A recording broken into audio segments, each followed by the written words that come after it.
Good day mga ka-EA support. Today's video, abangan na first lap pan race natin sa SJDM. Ang bitaw 7:10 AM dyan sa may Lucena, Quezon, 109 kilometers mga kalapatids. So simula na ng training tayo ng South, 6 yun hanggang ngayon, 6 pa rin tayo. 100% pa yung accuracy ng pauwian natin. So nagkaroon lang tayo ng recent na mga lap ng training na naging smash at naging pahirapan. Then nakauwi naman yung ibon kahit papano, installment. Pero ngayon maganda panahon, so walang reason para hindi umuwi na maaga yung mga ibon natin. So meron tayong in-entry sa pan race 3. So yung isa doon si Chocolab, naka-entry ng YB of color. Si Takamura naka-entry ng of color. Tsaka si Ikapito na naka-entry ng Young Bird pan race. So yung 3 hindi na natin in-entry. So far sila kasi yung medyo less arrival, no? Yung time mula pagbalik galing training. So mag-aabang tayo maya-maya. Forecast natin mga 8:30 to 8:45 possible. Sana meron tayong kahit isa, no? Ayan. Maganda kasi yung recent na training natin noong nakaraan, nung after nung smash. So sana maging ganun ulit yung pauwian natin. Maaga tayo na kompleto nun. So mga naiwan natin ng mga nandito, Team North by next season ng BBCM and MMFC. I-divide na lang natin, madadagdagan pa naman to, no? So based nga dun sa vlog ko nung recent ng previews, is meron pa tayong 3 ihahabol. So ito of color, yan, regular color, of color. So ilan to? Ito of color din to, tri-bar eh. Yan, ito yung pinakabit ko na kulay sa ngayon, yung tri-bar. Ayan. So ilan to? 1, 2, 3, 4, 5. 5 of color. Tapos isang regular color. Tama nga ba? Tapos may idadagdag pa tayo dito na ano, na 3 pa. Pero parang kulang ah. Meron pa isa eh. Si Tokyo, yung anak ni Japan. Ayun, regular color lang din. Yan si Tokyo, anak ni Lady Minato, cross dun kay Japan. So pinangalanan ko na lang siya ng Tokyo. Alam niyo naman siguro kung nasan yung Tokyo, di ba? Sa Japan. O ayan. So meron pala akong gustong i-flex na mga solid supporter na nakasuporta din talaga. Yung mga nag-acquire ng ibon sa atin, itong pinaka last breeding natin. Ayan. So ito, shoutout natin si Sir Justin. Ayan. Sa kanya to. Yung full sibling nito, panlaro ko ng North. Nandun, yung kabiyak. Naka-viewing na. Ito, wala pang viewing. Ayan. Shoutout kay Sir Justin. Tapos kay Sir Paul. Ayan, mag-nestmate. Acquired niya rin yan. Ayan, mag-nestmate. Meron din to, mga full sibling. Nandun din. Sa Flyers Slope din, pang North. Tapos, saan pa ba? Yung Young Bird na ano. Ito. Kay Sir Jan. Ayan. Of color, rektang anak to ni ano, ni Chocolab, cross dun kay Ikapito. Sayang lang yung nestmate niya no napisa, kaya lang after few days nategi. Hindi ko alam kung na paano, parang tingin ko nag-away ata, nagkarambola, natapakan. So yun. So pasintabi na lang sa lahat ng mga viewers natin. Nategi yun, kaya naiwan dyan isa. Actually, yun talaga yung para kay Sir Jan. Naka-comring yun eh. Yan naiwan dyan, naka-club ring ko yan eh. Ng SJ, tag-isa kami, panlaban tsaka isang pang-out. Kaya lang, siyempre, priority na natin yung pang-out, yung kay Sir, kay Sir Jan. Ayan, shoutout sa'yo, Sir. Kung mapanood mo to, reply ka dun sa mga PM ko sa'yo. Ayan. Tapos yung sa pinaka-huli, eto, mag-nestmate. Ayan, full sibling din ito si yung isang nandun sa Flyers Slope. Lady Minato cross Japan. Kapatid na buo to ni Tokyo. Ayan, shoutout kay Sir Ferdinand tsaka kay Sir John Noel. Ayan, so ito yung young bird nila. Papadeliver na to this week. So ito yung pinaka-recent na ipapadeliver natin sa kanilang mga lot. Ayan. Sige kay Frank, 710.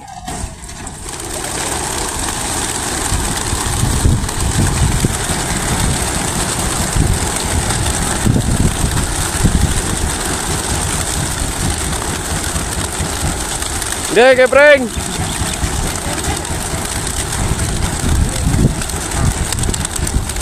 $75 later. Update time mga ka-EA. Time check 8:38 AM na. Ayan, pauwian na. Actually may mga nagdaanan na 2 plak ng ibon. Siguro taglilima.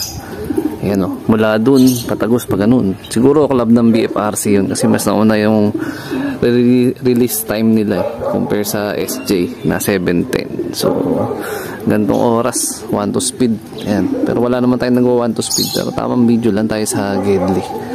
Medyo lilim pa tayo dito. Ayan o, lilim pa. Mamaya, pag nagabang tayo ng BBCM natin around 1 o'clock to 5:30, yan, mapapanood nyo yung video upload yan, the next day na. Unahin muna natin yung video vlog natin dito sa fan race sa kabilang club. Ayan. A few moments later.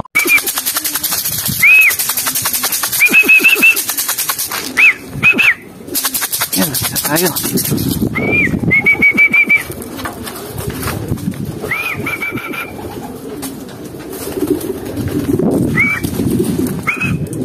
Pasok!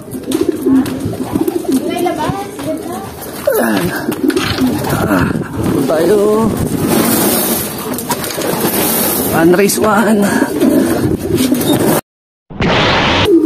So yun mga lapatids, 1,060. Ayan, si Chocolab. Ito na siya. Ayan, first bird natin. Hindi ko sure kung meron na nag-lock, pero sa speed niya tingin ko mga marami na nag-clock eh. Kasi 1,000 na lang eh. Kalimitan naman ang speedan ng mga kaklab natin. Nasa 1.2 hanggang 1.1 ang speedan nila. So tama yung ating pinili sa fan race. So malalaman natin in 5 minutes kung pang ilan tayo sa clocking. Ayan. A few moments later. So yun mga lapatids, may second bird na tayo, si Yasha. Kaya lang hindi to naka-fan race. Ayan. Noon last training kasi nangulelat to eh. Kaya tinanggal ko sa line-up ng fan race. So siya yung, pero ano naman, marami na nag-clock. So kulang pa tayo ng 4 mga kalapatids. Ayan o. Medyo mabagal pala ibon ngayon. Akala ko may mga nag-clock na ng 1-2 or 1-1 plus. Ayan. Pero okay na, at least meron na tayong isa. Galing na naka-entry ng fan race. Ayan o. Tapos isang hindi naka-entry, si Asha. Ayan, nagpahitang gila siya ngayon. Second bird. So kulang pa tayo ng 4. Tama po ba yun? Sino to? Naku, si Natnat. Si Boy Tambay. Yung mga hindi natin naka-fan race, sila yung nauna. Ayan, di rin naka-fan race yan. Dalawa sila ni ano, ni Yasha. Kulang pa tayo ng 3. Pasok! Pasok na. Pasok! Ayun. Third bird. Not belong to Panis. Ayan, wrong pick. Pero okay lang. Ang delay talaga pa uwi ngayon ah. Meron na tayong mga pauwi. Kompleto na yung naka-fan race natin.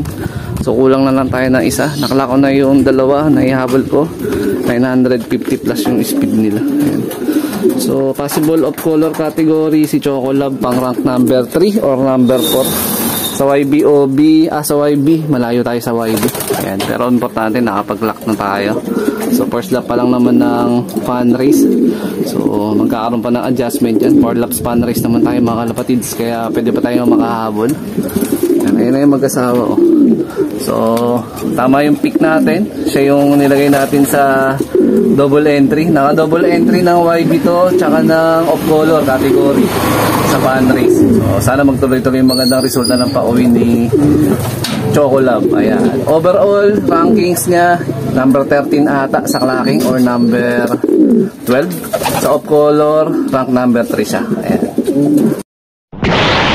At ayun na nga, nakompleto na yung ating ibon. Huling-huling ngayon si Miss K mga kalapatids. Pero okay lang. Kompleto pa rin yung ating Team South, Team MacArthur. So ito na yung pinaka-final rankings based dun sa nasilip ko sa Pubo Pro. Kaya nauna yung nag-double check pero yun at yun din naman yung kalalabasan. So naka YB of color, fan race si Chocolab. Ayan. So sa YB, pang-4 tayo. Yun yung rank number niya. Sa off color, sad to say, rank number 3 na naman tayo. Napaka-consistent niya sa off-color category. Yan. So, sana magtuloy-tuloy yung magandang pauwian natin, lalo na sa kanya. The rest, yung dalawa natin na sinali ng off-color tsaka YB, ito. Yung kapares niya, naka-YB category yan, pang ano na 103 ata, 107, parang ganun. Tapos, itong off-color naman, sa kabila, sa overallan, parang nakita ko sa Klaki, parang rank 100 siya. Pero sa off-color, di ko sure pala. Kasi ibang category naman siya Parang nabugbog na naman pala yung ano niya, mata niya. Pikit mata na naman, kaya bumagal Ayan. So, marahil dito ako natatapusin yung video na to. Ayan, shoutout sa mga solid supporter natin dyan. Siyempre, wag kalimutan mag-like, comment, and share. Ayan, kakauwi pa lang, si Miss K na delay, So, ingat mga kapatids. Keep safe. God bless. Ayan, sana magtuloy-tuloy. Chocolab, YB, off color, kanain mo na. Please.